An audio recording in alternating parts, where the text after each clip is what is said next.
জনৈক আমেরিকান প্রবাসী মোহাম্মদ হানিফের নির্মিত হানিফ আমেরিকান সিটি দেখে চলে আসতে পারেন নোয়াখালীর সবচেয়ে সুন্দর জায়গার একটি মুসাপুর ক্লোজার।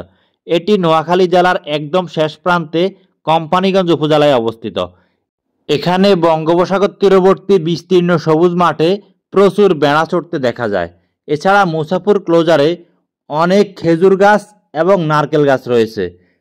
এখানে বঙ্গোপসাগর তীরবর্তী বীজটা দেখতে এমন। মূলত মুসাপুর ক্লোজার দুই জেলার মিলনস্থল। আমি আছি নোয়াখালীর কোম্পানীগঞ্জ, ওই পাড়টা পেনির সোনাগাজী, মাঝখান দিয়ে নদীটা হচ্ছে ছোট পেনি নদী। এই নদী দুই জেলাকে ভাগ করে দিয়েছে। এখানে ঝাউবন দেখা যায়। এছাড়া মুসাপুর রেগুলেটর ছোট পেনি নদীর পানিকে নিয়ন্ত্রণ করে।